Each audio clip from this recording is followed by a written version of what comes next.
क्या होगा अगर सभी मनुष्य जो है भगवान बन जाए तो? क्या ऐसा हो सकता है? अगर ऐसा हो सकता है तो कैसे होगा? आइए जानते हैं मेरे साथ इन जैसे सभी सवालों का जवाब। मेरा नाम है रमन और आज हम बात करने वाले हैं द ग्रेट अशोका की सीक्रेट सोसाइटी के बारे में, जिसको the 9 book and 9 unknown warrior भी बोला जाता है। तो पहला क्वेश्चन है कि कौन थे सम्राट अशोक के 9 गुप्त लोग यानी कि अननोन मैन, और क्या था उन 9 किताबों के अंदर? तो वीडियो को एंड तक देखें और कमेंट करके ज़रूर बताना कि वीडियो आपको इन्फॉर्मेटिव लगी या नहीं लगी। और मैं आपको बता दूं कि इस टॉपिक के ऊपर हमारी बॉलीवुड इंडस्ट्री भी एक मूवी बना रही है जिसका नाम है मिराई। इसमें कुछ सुपर योद्धा के बारे में और कुछ बुक्स के बारे में बताया जाएगा। तो वीडियो को शुरू करते हैं और आपके सवाल का जवाब देते हैं। तो जैसा कि आतंकवादी हमले, हत्याएं, सरकारी नीतियां, मानव जाति के इतिहास में जब भी कोई ना कोई महत्वपूर्ण घटनाएं हुई हैं तो किसी न किसी षड्यंत्र का खुलासा हुआ है। लेकिन षड्यंत्र के सिद्धांत का उद्देश्य घटनाओं को सच या झूठ बताना नहीं, बल्कि उनका वास्तविक उद्देश्य हमें किसी भी घटना का गृह क्षेत्र बताना होता है। प्राचीन सभ्यता होने के कारण भारत में भी बहुत सारे षड्यंत्र पहले चलते थे। उनमें से एक है अशोक द ग्रेट की साजिश का षड्यंत्र। तो कहानी ऐसे शुरू होती है कि मौर्य साम्राज्य और कलिंग साम्राज्य के बीच बहुत भयंकर युद्ध हुआ, और युद्ध में चाहे किसी की भी जीत हो या किसी की भी हार हो, लेकिन एक चीज बिल्कुल तय होती है, वो होता है विनाश। तो ऐसा माना जाता है कि कलिंग युद्ध के परिणाम इतने बुरे थे कि उसे देखने के बाद अशोक ने बुद्ध धर्म को स्वीकार कर लिया और युद्ध शब्द का बिल्कुल त्याग कर दिया। कहानी यहीं खत्म नहीं होती। युद्ध को छोड़ने के बाद अशोक ने 9 विद्वानों के साथ मिलकर एक गुप्त समाज का भी गठन किया। अब हमारी तरह आपके मन में भी यह सवाल ज़रूर आया होगा कि क्या भारत में भी कोई गुप्त समाज है? पूर्ण रूप से हाँ, जहाँ पर जादू और आध्यात्म, रहस्यवाद को अलग ही स्थान दिया गया है। आम तौर पर कई विचारधाराओं को वैज्ञानिक समर्थन मिलता है, लेकिन जिन विचारधाराओं को वैज्ञानिक समर्थन नहीं मिलता उन्हें हम एक मिथ का नाम दे देते हैं। और ऐसा ही एक मिथ आज भी 9 अज्ञात पुरुषों के नाम से घूमता है। इल्यूमिनाटी एक ऐसी संस्था है जिसको आप सभी जानते हैं, वो भी एक रहस्य है जिनको इन सभी गुप्त सोसाइटी में ऐड करता है और 9 अज्ञात पुरुष के नाम से जाना जाता है। और ये भारत ही नहीं बल्कि पूरी दुनिया की सबसे पुरानी गुप्त सोसाइटी में से एक है। इन 9 लोगों को चुनने के बाद और उन्हें अध्ययन करने के लिए उनके संबंधित क्षेत्र में उन्हें बांट दिया गया, जहाँ उन्हें अपना ज्ञान और बढ़ाना था और अपने ही ज्ञान के क्षेत्र में उन्हें अपने अध्ययन करके उस क्षेत्र को बढ़ाना था। इसकी जिम्मेदारी उन्हें दी गई। लेकिन कहानी में एक ट्विस्ट ये था कि उन्हें यह सारा काम बिना अपनी पहचान बताए गुप्त तरीके से करना पड़ेगा। वह भिक्षुओं जैसा आचरण करते थे। बौद्ध धर्म के विचार को बढ़ावा देते हुए उन्होंने शोध किया और उन्होंने जानकारी इकट्ठी की, और उन्हें यह भी बताया गया कि यदि वह बीमार हो जाते हैं या उनकी मृत्यु हो जाती है तो उनका उत्तराधिकारी उनका शोध को आगे बढ़ाएगा। शर्त यह भी थी कि एक समय में इस सोसाइटी में केवल 9 लोग ही रहेंगे, ना 9 से ज्यादा ना 9 कम, और वह दुनिया भर में से कहीं से भी हो सकता। इससे कई लोगों के मन में यह सवाल आया कि आखिर 9 विद्वान ही क्यों?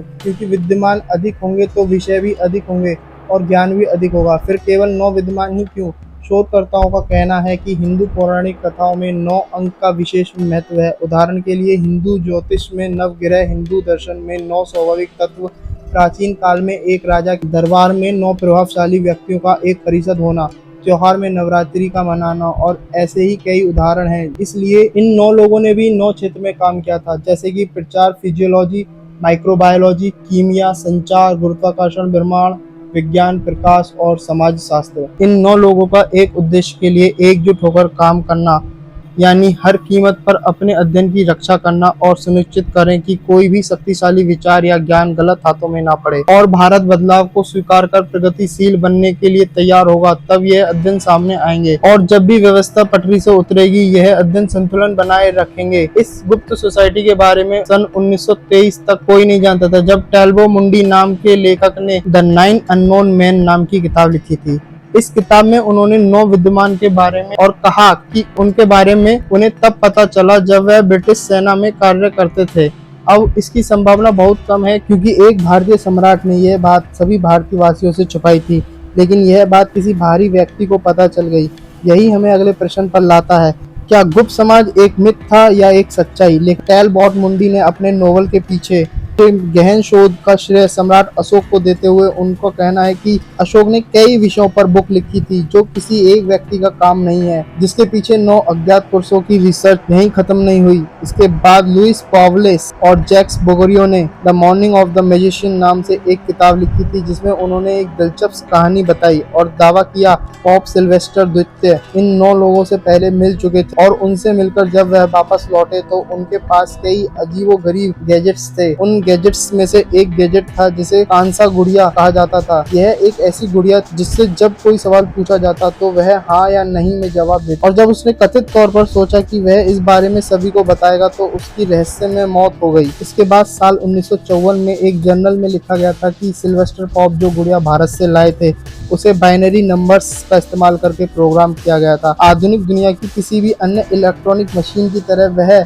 जो एआई का पहला प्रयोग था ये यहीं खत्म नहीं होता। कुछ समय बाद स्विस डॉक्टर अलेक्जेंडर लुई पाचेजर और हाफकिन के सहयोगी थे जिन्होंने हैजा का टीकाकरण शुरू किया था। अलेक्जेंडर ने यह भी दावा किया है जब वे भारत में थे और हैजा अपने चरम पर था, उस समय उनकी मुलाकात 9 विद्यमान में से एक से हुई थी और उन्होंने उन्हें वैक्सीन बनाने की प्रक्रिया बताई थी। ऐसा भी सुनने में आया है कि आधुनिक विश्व के वैज्ञानिक जैसे जगदीश बोस इस समाज के प्रबल डॉक्टर में से एक थे और सदस्य भी थे। अब असली सवाल यह है कि अगर भारत में वास्तव में 9 लोगों का ऐसा समाज है तो उन्होंने कभी भारत को मौत, शोषण, अंग्रेजों और कई अन्य चीजों से क्यों नहीं बचाया? क्या सचमुच उन्हें केवल एक ही कार्य दिया गया था कि उन्हें अपने अध्ययन की सुरक्षा करनी थी और इसे जनता के सामने नहीं आने दिया? तो क्या उनके उत्तराधिकारी अभी भी हमारे बीच में हैं या आप उनमें से एक हैं? मुझे लगता है कि हमें इन सवालों के जवाब कभी नहीं मिलेंगे।